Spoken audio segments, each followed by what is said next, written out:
Italy का एकीकरण। Top speed advance मान ज्ञान। पाठ 37 हिस्ट्री का। इटली का एकीकरण। एक राष्ट्र रूप में इटली देश का जन्म 2 अप्रैल 1860 ईस्वी को माना जाता है। 1871 ईस्वी में रोम को संयुक्त इटली की राजधानी घोषित किया गया।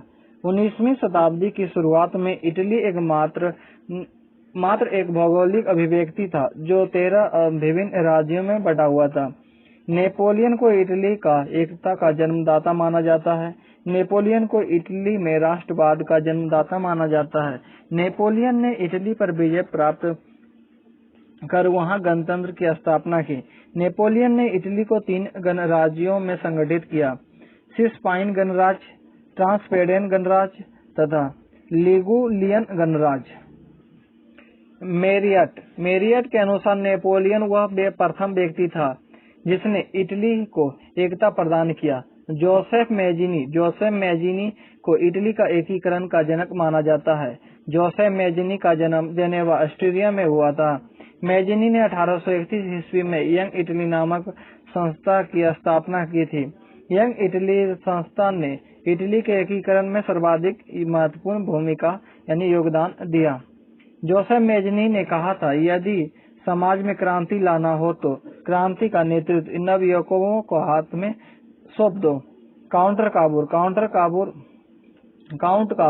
काउंट काबूर ने इटली की समस्या को अंतर्राष्ट्रीय समस्या बना दिया। सार्डिनिया और पिडमोंट राज्य 1815 ईस्वी में वियना कांग्रेस के द्वारा एकीकरण कर दिया गया। एकीकरण के समय सार्डिनिया सबसे ताकतवर राज्य था। मेजिनी, गैरिबाल्डी, काउंट काबूर और विक्टर एमुनुएल जैसे शासकों के अथक प्रयासों के कारण 1871 ईस्वी में संयुक्त इटली के रूप में इटली का एकीकरण संभव हो सका।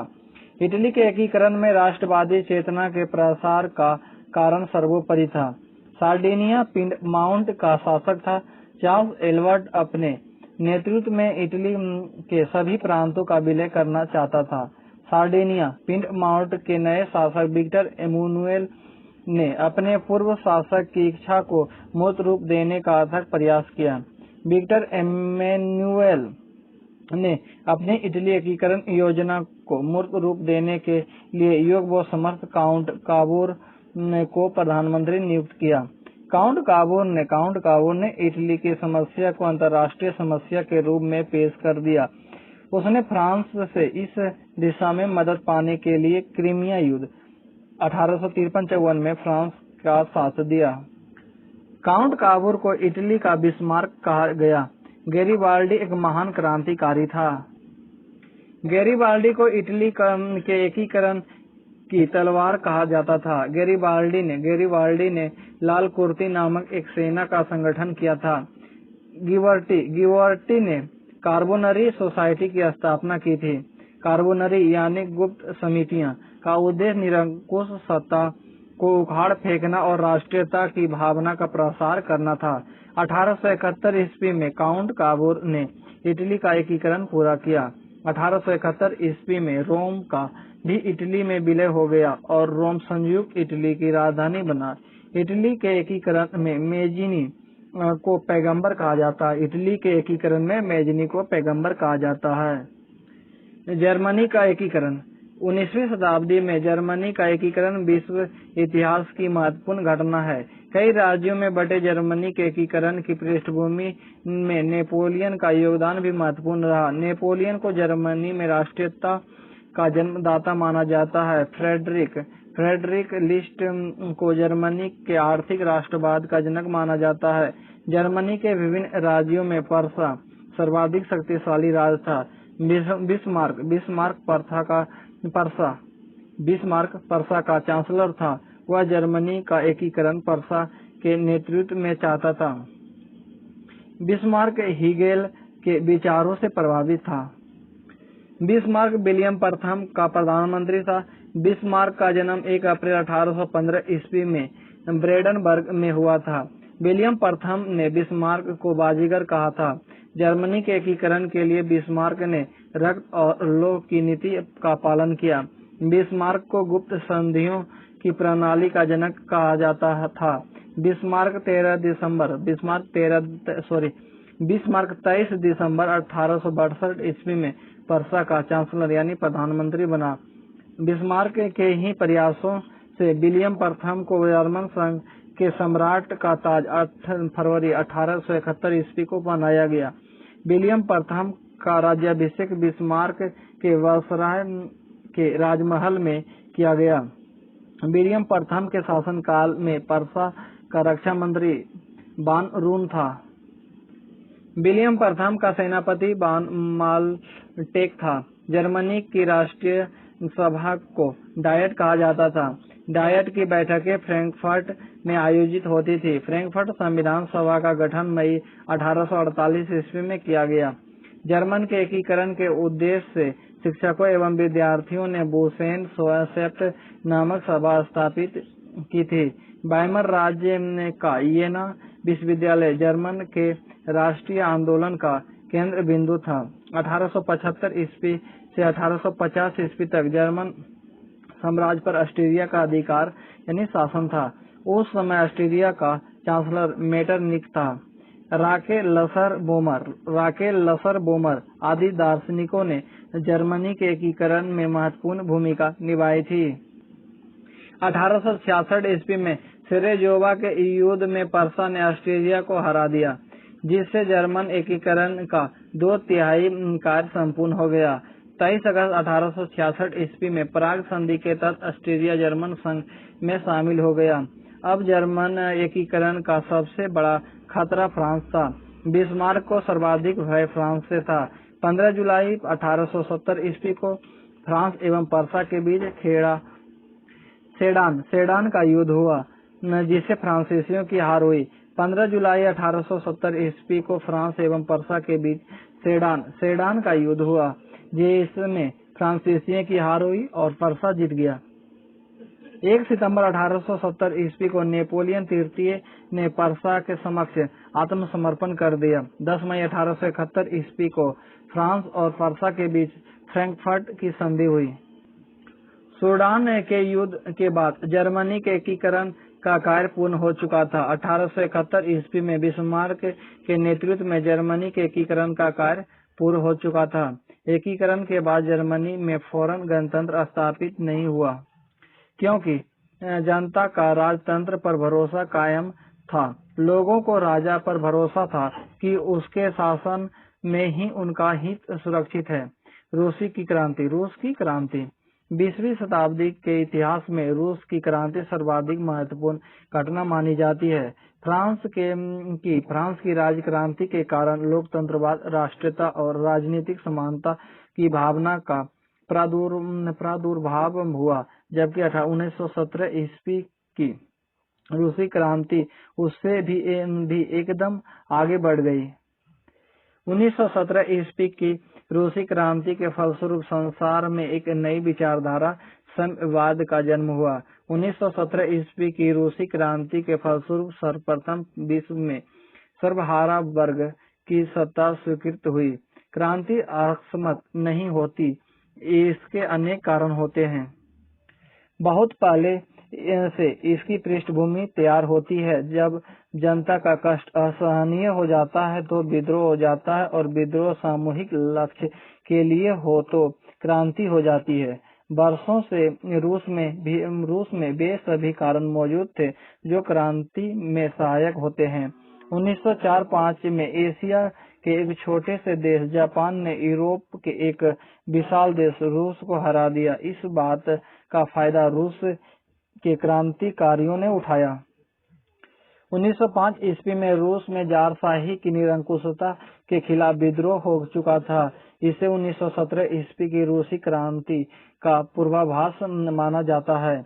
1905 ईस्वी में हुई रूसी क्रांति में क्रांतिकारियों को कुछ सफलता भी मिली, पर उनके आपसी मतभेद का फायदा उठाकर जार निकोलस ने पुनः प्रतिक्रियावादी शासन स्थापित कर लिया। रूस के शासक या राजा को जार कहा जाता था। रूसी क्रांति के समय रोमानोव वंश के अंतिम सम्राट जार निकोलस द्वितीय का शासन चल रहा था। जार निकोलस द्वितीय अयोग्य, कमजोर और अदूरदर्शी व्यक्ति था। जार निकोलस द्वितीय को दैवी अधिकार सिद्धांत पर विश्वास था। उनकी इच्छा ही देश का कानून था, उसके अधिकार को कोई चुनौती नहीं दे सकता था। जार निकोलस द्वितीय ने दमन और कठोर नीति का अनुसरण किया और प्रजा की इच्छाओं को पुनः अवहेलना की। रूस क्रांति के मूलभूत कारण: निरंकुश शासन व्यवस्था, चरित्रहीन पादरी, रासपुतीन का शासन पर प्रभाव, जार की पत्नी जरीना यानी अलेक्जेंडा का अहंकार और विलासी चरित्र, जनता को हर प्रकार की स्वतंत्रता का अभाव। 1905 ईस्वी में स्थापित यानी धूमा राष्ट्रीय विधानसभा में बहुसंख्यक जनता की कोई पूछ न होना।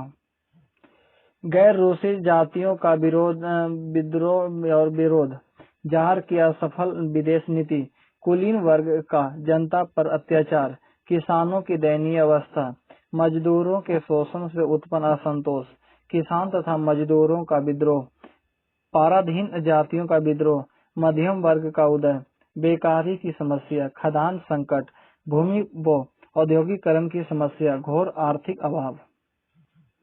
रूसी क्रांति के तत्कालीन कारण: प्रथम विश्व युद्ध, सैनिक असंतोष, राजनीतिक दलों का प्रभाव, 7 मार्च 1917 ईस्वी की मार्च क्रांति, लेनिन ने निर्देशन में बोल्शेविक क्रांति की। रूसी जनता सुधार की मांग कर रही थी, जबकि जारशाही का अत्याचार बढ़ता ही जा रहा था। जार निकोलस अपनी पत्नी जरीना के हाथ का खिलौना था। जरीना एक संकीर्ण विचार की अहंकारी और घोर प्रतिक्रियावादी औरत थी। जरीना रासपुतीन नामक एक पथभ्रष्ट और अविवेकी पादरी के चुंगल में बुरी तरह फंसी हुई थी। रासपुतीन जो चाहता था जरीना के द्वारा जार से पूरा करवा लेता था। उस समय के रूस में रासपुतीन की इच्छा ही कानून थी। रासपुतीन का प्रभाव शासन पर पतनोन्मुख मध्ययुगीन जारशाही की पथभ्रष्टता का ज्वलंत उदाहरण था और उसका अंत भी। रूसी जनता को भाषण, लेखन, विचार की अभिव्यक्ति, धार्मिक स्वतंत्रता, समाचार पत्र, स्कूल, विश्वविद्यालय खोलने की स्वतंत्रता, विदेश जाने की स्वतंत्रता नहीं थी। सभी प्रकार की स्वतंत्रताओं का अभाव था। रूस में संसद नाम की कोई चीज नहीं थी। 1905 ईस्वी के विद्रोह को दबाने के लिए जारशाही ने धूमा नामक एक राष्ट्रीय विधानसभा कायम की थी। धूमा पर जमींदारों और औद्योगिकपतियों का प्रभुत्व था और बहुसंख्यक जनता की उसमें कोई पूछ नहीं थी। 1907 ईस्वी में जार ने चुनाव प्रथा में परिवर्तन कर रूस के अधिकांश लोगों को मतदान से वंचित कर धूमा को निश्चित कर दिया। इससे वहां संसदीय संस्था का विकास नहीं हो पाया। रूस का जार राष्ट्रीयता और समाजवाद का कट्टर विरोधी था। उसने अल्पसंख्यक जातियों पर रूसी भाषा और संस्कृति जबरन लाद देश का रूसीकरण करने की कट्टर नीति अपनाई। रूसी अल्पसंख्यक बागवती हो गए। हॉलैंड के विद्रोह को अपना अमानुषिक ढंग से कुचला गया। यहूदियों और आर्मीनियों को भी कठोरता से कुचला गया। बाल्टिक क्षेत्रों में रूसीकरण की नीति का जबरदस्त विरोध हुआ। 1905 ईस्वी में जॉर्जिया, पोलैंड और बाल्टिक क्षेत्रों में विद्रोह हुए। रूस के इतिहास की यह विशेषता थी कि प्रत्येक असफल युद्ध के बाद शासक को जनता से समझौता करना पड़ा। क्रीमिया के युद्ध में असफल होने के बाद जार ने दास प्रथा का अंत कर दिया। 1905 ईस्वी में रूस जापान युद्ध में मिली हार के बाद जार को रूस की जनता को स्वतः शासन यानी भारमक ही सही का अधिकार देना पड़ा। 1914 ईस्वी में प्रथम विश्व युद्ध में पराजय ने रूस में जारशाही के पतन को असंभावी बना दिया। जारशाही ने हमेशा पूंजीपतियों को भरपूर मदद की, जिससे आम वर्ग दोनों के खिलाफ था। 19वीं शताब्दी के मध्य में रूसी समाज दो वर्गों में विभक्त था, कुलीन वर्ग और किसान अर्धदास।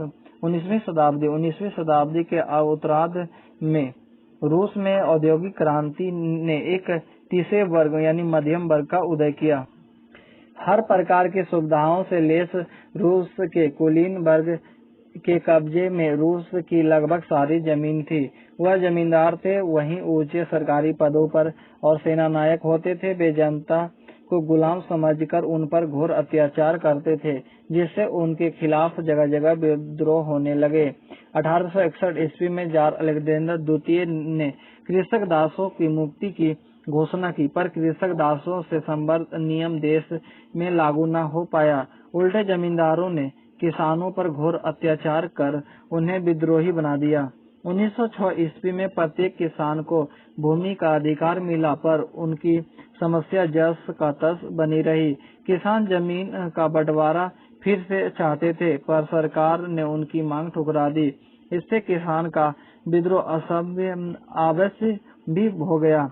युद्धकालीन परिस्थितियों ने किसानों के दबे हुए विरोध को रोष को भड़का दिया। कम मजदूरी, गंदे स्थानों में रहना और राजनीतिक संगठन वो अपना संघ यानी यूनियन बनाने के वो अन्य सभी प्रकार के अधिकारों से वंचित मजदूरों ने विद्रोह कर दिया। 1905 ईस्वी में मजदूर आंदोलन उग्र हो गए और मजदूर ने श्रमिकों की सोवियत नामक अपनी सरकार की स्थापना की। 1912 ईस्वी में मजदूरों के लिए सरकार ने बीमा योजना की व्यवस्था की, जो असंतोषजनक था। रूस के मजदूर पूंजीवादी व्यवस्था और जारशाही की निरंकुशता समाप्त कर सर्वहारा वर्ग का शासन स्थापित करना चाहते थे। 1917 ईस्वी में जब रूस की क्रांति हुई तो मजदूरों ने पूरी सक्रियता से इसमें भाग लिया। 1857 ईस्वी से 1860 ईस्वी के बीच रूस में किसानों के लगभग 250 विद्रोह हुए। 1861 ईस्वी के बाद 3 वर्षों के अंदर किसानों के 2000 के लगभग विद्रोह हुए। 1905 ईस्वी क्रांति के बाद 2 वर्षों में किसानों के 7000 विद्रोह हुए। 1910 से 1914 ईस्वी के बीच 13,000 किसान विद्रोह हुए। 1905 ईस्वी की हड़ताल 30 लाख हड़ताली मजदूरों ने भाग लिया। 1914 ईस्वी में मजदूरों ने केवल हड़ताल ही नहीं किया, बल्कि सेंट पीटर्सबर्ग में जहां तहां घेराव भी डाल दिया। ब्रिटेन या फ्रांस की तरह रूस में हड़ताल करना आसान नहीं था। वह हड़तालियों को शांतिपूर्वक पिकेटिंग करने तक की मनाही थी। हड़ताल करने पर उन्हें गोली मार दी जाती थी या देश निष्कासन का सजा भुगतनी पड़ सकती थी। फिर भी रूस में कई हड़तालें होना वहां की असहाय परिस्थितियों का द्योतक थी।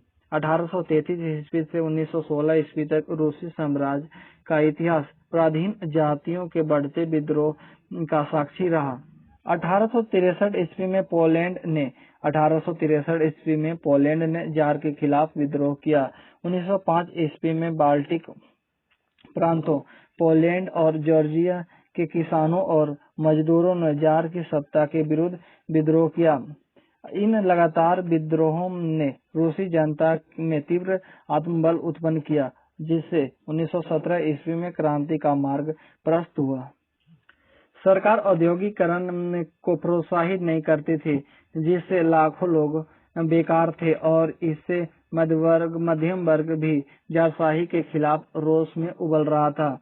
कृषि क्षेत्र में सरकारी उदासीनता से उबर भूमि की काफी कमी से रूस में भूख और अकाल की भीषण समस्या उत्पन्न हो गई थी। खाद्यान्न संकट चरम पर था। क्रांति पूर्व रूस में भी फ्रांस की तरह ही बौद्धिक जागरण शुरू हो चुका था। इसी समय रूस में भी कुछ ऐसी क्रांतिकारी पुस्तकें की रचना यानी पश्चिमी यूरोप के प्रभाव में हुई, जिन्होंने रूसी जनता के विचारों में उथल पुथल मचाकर उन्हें जारशाही के विरुद्ध में मजबूती से खड़ा कर दिया। टॉल्स्टॉय, तुर्गनेव, दोस्तोयेव्स्की आदि लेखकों ने उपन्यासों ने रूसी लोगों के दिमाग में क्रांतिकारी विचारों का सूत्रपात कर दिया। अतः रूस की राज्य क्रांति के पहले ही रूसी जनता के विचारों में क्रांति का विस्फोट हो चुका था। निहिलिस्ट लोग रूस में क्रांतिकारियों के अग्रदूत थे। निहिलिस्ट अराजकता में विश्वास करते थे। निहिलिज्म या शून्यतावाद किसी स्थिति सत्ता में विश्वास नहीं रखता। वह सभी संस्थाओं को जड़ मूल से उखाड़ फेंकने का उद्देश्य रखता है। निहिलिस्टों के प्रभाव में क्रांतिकारी षड्यंत्रकारी आंदोलन खूब फला फूला। 1871 ईस्वी में जार अलेक्जेंडर द्वितीय की हत्या निहिलिस्टों ने कर दी। कार्ल मार्क्स जर्मनी के रहने वाला था। मार्क्सवाद का प्रवर्तक कार्ल मार्क्स था। कार्ल मार्क्स जर्मनी का रहने वाला था और मार्क्सवाद का प्रवर्तक कार्ल मार्क्स था। कार्ल मार्क्स जर्मनी वासी कार्ल मार्क्स ने बोन और बर्लिन विश्वविद्यालयों से शिक्षा प्राप्त की थी। वह क्रांतिकारी विचारों वाला व्यक्ति था। 1840 से 42 ईस्वी में अपने क्रांतिकारी विचारों के प्रसार हेतु उसने एक पत्र का संपादन शुरू किया था। पर्सा की सरकार की दमन पूर्वक नीतियों ने उसे पर्सा छोड़ पेरिस भाग जाने पर मजबूर कर दिया। पेरिस में उसकी दोस्ती फ्रेडरिक एंजेल से हुई। 1845 ईस्वी में फ्रांस सरकार ने भी मार्क्स को देश से निर्वासित कर दिया। 1883 ईस्वी में कार्ल मार्क्स ने समाजवाद का सिद्धांत प्रतिपादन किया और इसी वर्ष वह रूस पहुंचा, जहां प्लेखानोव ने उसके विचारों का पुस्तकों का और रूसी भाषा में अनुवाद कर रूसी जनता तक गुप्त रीति से पहुंचाया। श्रमिकों पर मार्क्सवादी विचारधारा का गहरा प्रभाव पड़ा। वे उस दिन का स्वप्न देखने लगे जब सभी कारखानों पर उनका अधिकार हो जाएगा।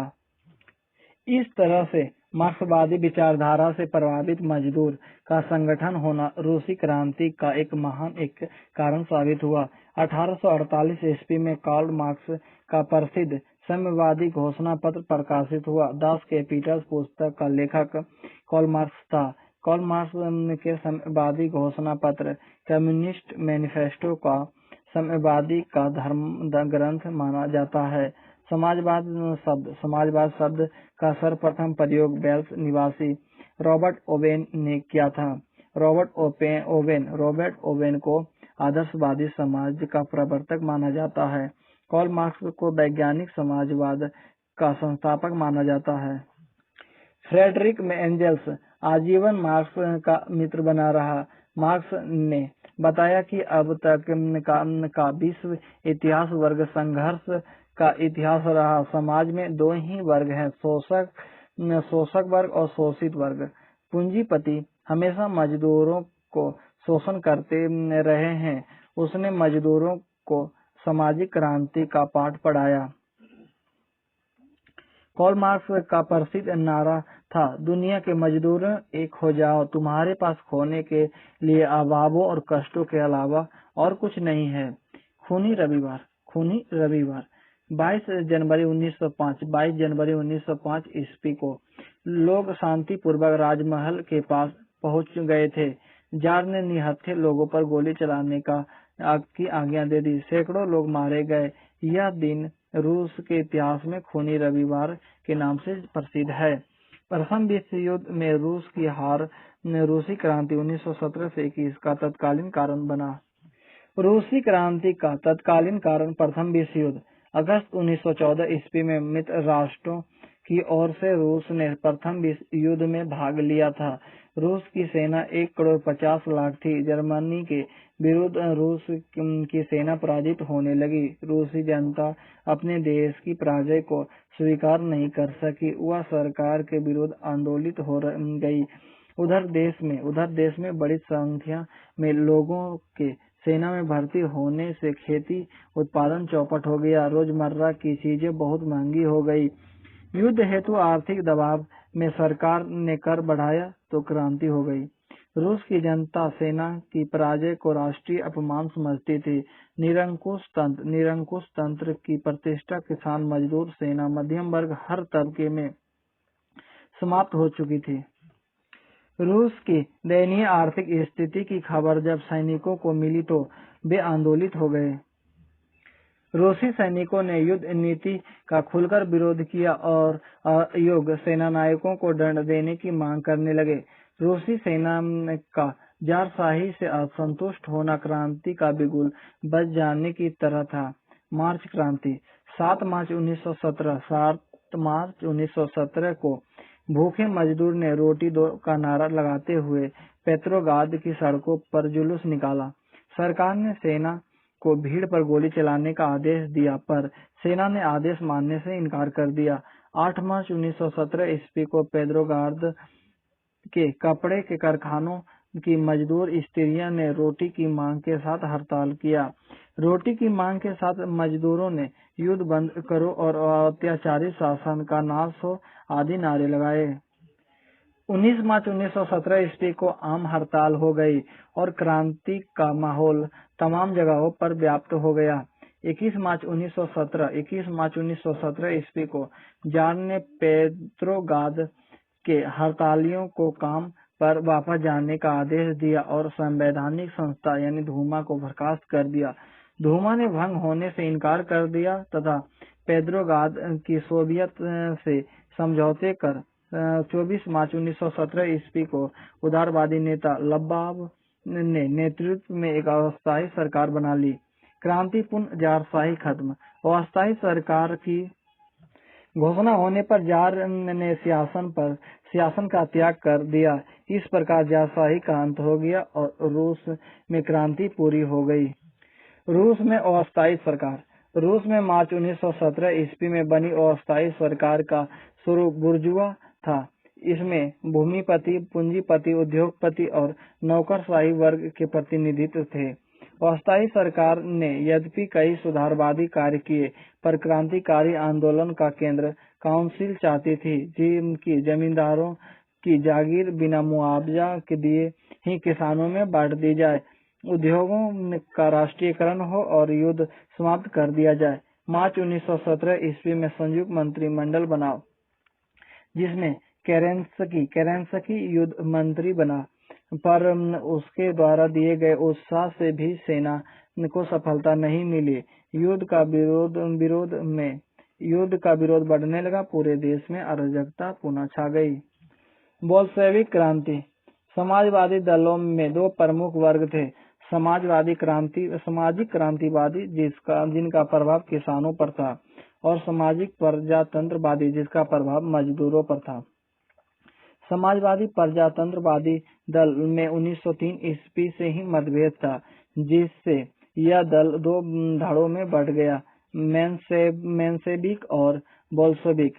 मेंशेविक दल का नेता प्लेखानोव था, जो मार्क्स के साम्यवादी सिद्धांत में विश्वास रखता था और सुधारों के लिए क्रांतिकारी उपाय को अनिवार्य नहीं समझता था। बोल्शेविक का नेता लेनिन था। प्रथम विश्व युद्ध के समय लेनिन का नारा था, युद्ध बंद करो। लेनिन का विश्वास था कि साम्यवाद की स्थापना क्रांतिकारी उपायों द्वारा ही संभव है। लेनिन के निर्देशन में बोल्शेविक दल ने अपना क्रांतिकारी कार्यक्रम निर्धारित कर नवीन को अंजाम देने का मन बना लिया। लेनिन के निर्देशन में बोल्शेविक दल ने अपना क्रांतिकारी कार्यक्रम निर्धारित कर नवीन क्रांति को अंजाम देने का मन बना लिया।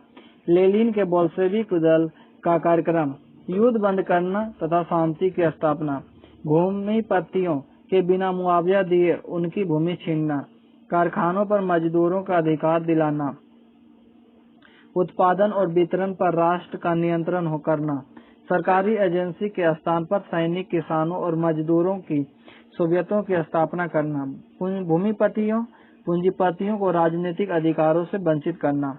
जुलाई 1917 ईस्वी में बोल्शेविक ने सशस्त्र प्रदर्शन कर सत्ता हाथ में लेने की कोशिश की, पर असफल रहे।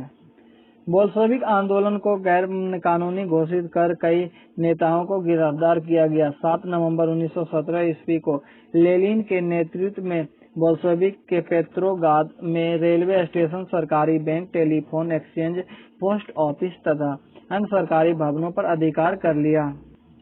केरेंस्की, जो युद्ध मंत्री था, भाग गया और सरकार के अन्य सदस्य गिरफ्तार कर लिए गए। रूस की सत्ता 7 नवंबर 1917 ईस्वी को बोल्शेविकों के हाथ में आ गई। 16 अप्रैल 1917 ईस्वी में लेनिन ने रूस में एक क्रांतिकारी योजना प्रकाशित की, जिसे अप्रैल थीसिस के नाम से जाना जाता है। 1917 ईस्वी में रूस में 2 क्रांतियां हुई। प्रथम राजनीतिक क्रांति, जिससे स्वेच्छाचारी जारशाही समाप्त कर राजनीति प्रजातंत्र स्थापित किया। 1917 ईस्वी की रूस की दूसरी क्रांति बोल्शेविक क्रांति समाज की क्रांति थी। बोल्शेविक क्रांति ने प्रजातंत्रीय शासन का विनाश कर संसार में सर्वप्रथम मजदूर गणतंत्र की स्थापना की और रूस की सामाजिक आर्थिक व्यवस्था में आमूल परिवर्तन कर दिया। बोल्शेविक ने लाल सेना का गठन किया था। रूस में बोल्शेविक क्रांति किसानों, श्रमजीवियों और सैनिकों की क्रांति थी। बोल्शेविकों का नेता लेनिन था। लेनिन का विश्वास था कि समाज में जब तक मेहनतकश लोगों की सत्ता नहीं कायम हो जाती, अन्याय समाप्त नहीं हो सकता। लेनिन ने क्रांति के उद्देश्य स्पष्ट करते हुए कहा था, हमें संसदीय गणतंत्र की आवश्यकता नहीं है, हम मध्यवर्गीय प्रजातंत्र नहीं चाहते। क्रांति के प्रथम दौर में शक्ति मध्यम वर्ग के हाथ थी। अब मजदूरों और किसानों के हाथ में शक्ति को केंद्रित करना है। सर्वहारा वर्ग अधिनायकत्व का नारा लेनिन ने दिया। बोल्शेविक क्रांति से किसानों और मजदूरों को ही प्रत्यक्ष लाभ हुआ था। 1918 ईस्वी में रूस में नया संविधान बना, जिसके अनुसार शासन के सभी अधिकार मजदूर वर्ग के हाथ में आ गए। सर्वोच्च सत्ता सोवियत की अखिल रूसी क्रांति के हाथ में आ गई। जून 1918 ईस्वी में रूस के सभी प्रमुख उद्योगों का राष्ट्रीयकरण किया गया। जून 1918 ईस्वी में ही बोल्शेविक सरकार ने बैंकिंग व्यवस्था और विदेश व्यापार पर भी अपना नियंत्रण कर लिया। कृषक बोल्शेविक सरकार की नीति से असंतुष्ट था। 1918 ईस्वी में उत्पाद की मात्रा घटाकर पहले की अपेक्षा आधी हो गई। 3 मार्च 1918 ईस्वी को लेनिन ने जर्मनी के साथ ब्रेस्ट-लिटोव की संधि को अपमानजनक शर्तों के साथ स्वीकार कर युद्ध से छुटकारा पाया। 1920-21 ईस्वी में रूस में भीषण अकाल पड़ा। 1921 ईस्वी में लेनिन ने रूस में नई आर्थिक नीति लागू की। रूस की क्रांति के बाद विश्व में साम्यवाद का तेजी से प्रचार प्रसार हुआ। अनेक देशों में रूसी क्रांति से प्रभावित होकर साम्यवादी सरकारों की स्थापना हुई। ब्रेस्ट-लिटोव की संधि के अनुसार रूस को अपने विशाल साम्राज्य से हाथ धोना पड़ा। पोलैंड, फिनलैंड, लेटविया, एस्टोनिया तथा लिथुआनिया पर रूस को अपना अधिकार समाप्त करना पड़ा। किससे? पोलैंड, फिनलैंड, लेटविया, एस्टोनिया तथा लिथुआनिया से रूस को अपना अधिकार समाप्त करना पड़ा। तुर्की साम्राज्य से अपना अधिकार छोड़ना पड़ा। जॉर्जिया स्वतंत्र राज्य घोषित हुआ। रूस को इस संधि के तहत युद्ध क्षतिपूर्ति हेतु बड़ी रकम भी देनी पड़ी। इस प्रकार रूसी सरकार को अपने पुराने साम्यवादी अधिकारों को त्याग करना पड़ा। 1924 ईस्वी तक इटली, जर्मनी और इंग्लैंड ने बोल्शेविक सरकार को मान्यता दे दी। 1921 ईस्वी में रूस में लेनिन द्वारा लागू की गई नई आर्थिक नीति को नेप कहते हैं। 21 जनवरी 1924 ईस्वी को लेनिन की मृत्यु हुई। लेनिन की स्मृति में एक स्मारक पेट्रोग्राद में बनाया गया, जिसका नाम उसके सम्मान में बदलकर लेनिनग्राद रखा गया। लेनिन का लेनिनग्राद में स्मारक रूसियों का तीर्थ स्थान है, जहां प्रतिदिन हजारों लोग श्रद्धांजलि अर्पित करते हैं। मार्क्स की पीड़ित मानवता को केवल एक नूतन संदेश दिया था। लेनिन मार्क्सवाद का जीता जागता प्रतीक था। लेनिन एक उच्च कोटि का विचारक और दार्शनिक था। स्टालिन को आधुनिक रूस का निर्माता माना जाता है। 1976 ईस्वी में गोरी नामक गांव के एक किसान परिवार में स्टालिन का जन्म हुआ था। स्टालिन लेनिन का उत्तराधिकारी बना। लेनिन ने स्टालिन को कम्युनिस्ट पार्टी का नेता बनाया था। लेनिन की मृत्यु के बाद स्टालिन और त्रोत्स्की के बीच शक्ति के लिए संघर्ष छिड़ गया। त्रोत्स्की विश्वव्यापी साम्यवादी क्रांति का पक्षधर था। स्टालिन रूस में ही पहले साम्यवादी क्रांति को सफल बनाना चाहता था। स्टालिन ने 1920 ईस्वी में त्रोत्स्की को पार्टी से निकाल दिया था। अंततः रूस का सत्ता स्टालिन के हाथों आई और त्रोत्स्की को रूस छोड़कर भागना पड़ा। स्टालिन 1924 ईस्वी से 1953 ईस्वी तक रूस का सर्वोसर्वा बना रहा। 5 मार्च 1953 ईस्वी को स्टालिन की मृत्यु हो गई। रूस के प्रति स्टालिन की देन अत्यंत महत्वपूर्ण है। यदि स्टालिन न होता तो साम्यवादी देश के रूस में संभवतः सोवियत रूस का अंत हो गया होता। लेनिन ने चेका का संगठन किया था। त्रोत्स्की ने लाल सेना को संगठित किया था। रूस के शासक अलेक्जेंडर की हत्या बम विस्फोट से हुई थी। तुर्जेनेव को शून्यवाद का जनक माना जाता है। जार निकोलस द्वितीय ने नारा दिया था कि एक जार, एक चर्च, एक रूस। अस्थायी क्रांति के सिद्धांत का प्रवर्तक त्रोत्स्की था। क्रांतिकारी उपन्यास रचना मदर की रचना मैक्सिम गोर्की ने की थी। थॉमस पेन की महत्वपूर्ण रचना राइट्स ऑफ मैन है। सोशल डेमोक्रेटिक दल की स्थापना रूस में 1903 में हुई थी। जार मुक्तिदाता के नाम से अलेक्जेंडर द्वितीय को जाना जाता है। रूस में सबसे अधिक जनसंख्या स्लाव लोगों की थी। प्रसिद्ध उपन्यास अन्ना केरेनिना का लेखक लियो टॉल्स्टॉय था। बोल्शेविक का अर्थ बहुसंख्यक और मेंशेविक का अर्थ है अल्पसंख्यक। काम के अधिकार को संवैधानिक अधिकार के रूप में मान्यता विश्व में सर्वप्रथम रूस में मिला। दुनिया में सर्वप्रथम रूस में 1917 ईस्वी में शासन पर मजदूरों का अधिकार हुआ। अराजकता का जनक बाकुनिन को माना जाता है। अखिल स्लाव आंदोलन का नेता रूस था। रूस का अंतिम जार रोमानोव वंश का निकोलस द्वितीय था। रूस के शासक को जार कहा जाता था। मार्क्स ने धर्म को अफीम की संज्ञा दी। रूस में संसद को ड्यूमा कहा जाता है। लेनिन का प्रसिद्ध नारा था भूमि, शांति और रोटी दो। फ्रांसीसी साम्यवाद का जनक सेंट साइमन को माना जाता है। रूसी साम्यवाद का जनक कार्ल मार्क्स से प्रभावित प्लेखानोव को माना जाता है। जॉर्ज बर्नार्ड शॉ ने फेबियन सोशलिज्म का नेतृत्व किया था। फेबियन सोसाइटी की स्थापना 1883 ईस्वी में लंदन में हुई थी। जार निकोलस को नन्हा गोरा पिता कहा जाता था। स्टालिन के नेतृत्व में रूस में तीव्र आर्थिक प्रगति की 1925 ईस्वी में। स्टालिन के नेतृत्व में रूस तीव्र प्रगति की 1925 ईस्वी में। स्टालिन एक पंचवर्षीय योजना का प्रारूप तैयार किया जिससे देश का पर्याप्त आर्थिक विकास हुआ। रूसी क्रांति का परिणाम सफलतापूर्वक रहा। इंग्लैंड के महत्वपूर्ण गौरवपूर्ण क्रांति ये नेक्स्ट वीडियो में देखेंगे। तब तक के लिए थैंक यू।